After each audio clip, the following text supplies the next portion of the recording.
जागतिक हस्ताक्षर दिन समारोप दिन आज साजरा करण्यात येतो आहे।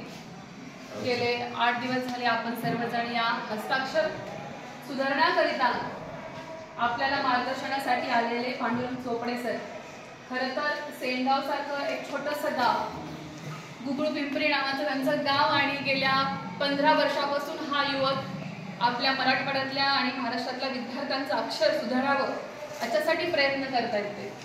त्यांच्यासाठी खरं तर आपण सर्वांनी मगापासून आल्यापासून टाळ्या वाजवतोय। मी देखील खूप कौतुक केलंय त्यांचं।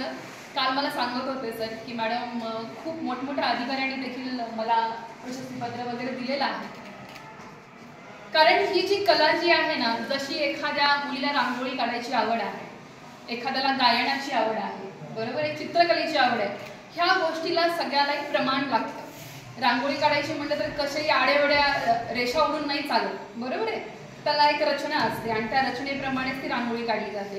गायनामध्ये जे सूर आहेत त्याला सूर सुद्धा कसे लयबद्ध सूर लागतात, तसंच ही देखील एक कला आहे आणि ती कला सरांनी तुम्हाला सांगितली की प्रमाणामध्ये कशा रेषा उडल्या गेल्या पाहिजे, त्याचा उकार वेलांटी कोणत्या प्रमाणामध्ये असायला हवी, हे सरांनी तुम्हाला सांगितलेलं आहे।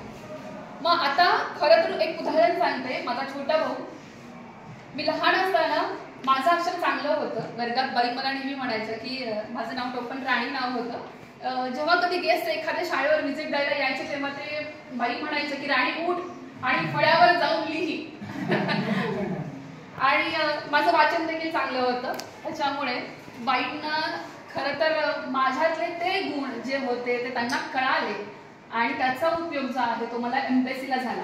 कारण MPSCची राज्यसेवा लोकसेवा जी आपण म्हणतो, महाराष्ट्र पब्लिक सर्व्हिस जी आहे, तर याच्यामध्ये मुख्य परीक्षेला डिस्क्रिप्टिव्ह आम्हाला प्रश्नांची उत्तरं द्यावी लागतात। पूर्वी 32 मार्काचा एक प्रश्न असायचा, नंतर तो 16 मार्काचा झाला। आता परत पुन्हा आयोगाने असं केलेलं आहे की डिस्क्रिप्टिव्ह परीक्षा जी आहे ती चालू केलेली आहे।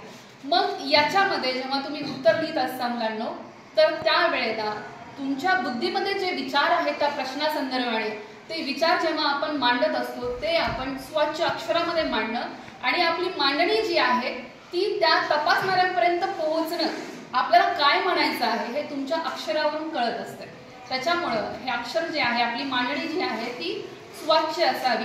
त्याच्यासाठी तुम्ही आत्तापासून प्रयत्न केले तर भविष्यात तुम्हाला तुमचं करिअर जे आहे, जो कोणतं तुम्हाला करिअर करायचं आहे ते तुम्हाला सक्सेसफुली तुम्हाला पार करता येईल। आणि कॉम्पिटेटिव्ह एक्झाम म्हणूनच नव्हे तर आयुष्यामध्ये आपण माणूस म्हणून जगत असताना तुम्ही उदाहरण घ्या एखाद्या विद्यार्थ्याचं ज्याचं अक्षर तुम्हाला वाचता येत नाहीये, किचकट आहे, तर त्याच्या डोक्यामध्ये विचार जे आहेत ना ते गुंतागुंतीचे विचार असतात आणि त्या गुंतागुंतीच्या विचारामुळे त्याचं अक्षर सुद्धा जे आहे ते किचकट असतं। जर एखाद्या विद्यार्थ्याचं अक्षर स्वच्छ असेल, स्पष्ट असेल, तर याचा अर्थ असा आहे की त्याचे विचार जे आहेत ना ते क्लिअर आहेत। त्याच्यामुळं या तुम्हाला हस्ताक्षराच्या या 8 दिवसाच्या या कार्यक्रमातून जे तुम्ही शिकलेलं आहात ते तुम्ही आता भविष्यामध्ये तुमच्या बयानवर, तुमच्या एक्झामच्या परीक्षेच्या वेळेला बोर्डवर किंवा जेव्हा कधी एखाद्या कार्यक्रमामध्ये माझ्यासारखे गेस्ट म्हणून तुम्ही जाल तेव्हा तुम्हाला या सगळ्या गोष्टी मांडता येणार आहेत। म्हणून आता जो काही कार्यक्रम आपण या शाळेमध्ये राबवलेला आहे त्याचा लाभ जो आहे तुम्हाला सगळ्यांना मिळालेला आहे। भविष्यामध्ये अनेक विद्यार्थ्यांना, आतापर्यंत 6 लाख विद्यार्थी त्यांनी कंप्लीट केलेले आहेत, त्याच्यापेक्षाही जास्त असावेत कदाचित, ते 6 लाख सांगतायत। तर मी सरांना परत पुन्हा एकदा विनंती करेन की माझ्या वसमतमधल्या ज्या जिल्हा परिषदेच्या शाळा आहेत, वाड्या वस्त्यांवर शाळा आहेत, तर अशा ठिकाणी आपण जाऊयात। मी देखील तुमच्यासोबत येईल, तर त्या विद्यार्थ्यांसाठी आपल्याला काही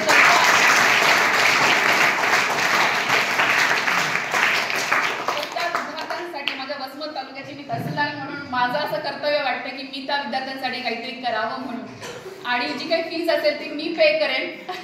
तर मग आपण कृपया वेळ काढावा आणि आपण त्या कार्यक्रमाला उपस्थित राहावं असं मी सांगेन।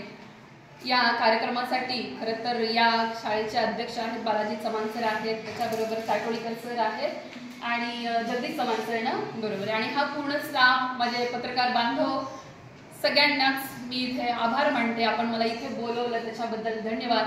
पुन्हा आपण भेटू लवकरच आणि तुम्हाला भविष्यासाठी शुभेच्छा माझ्याकडे।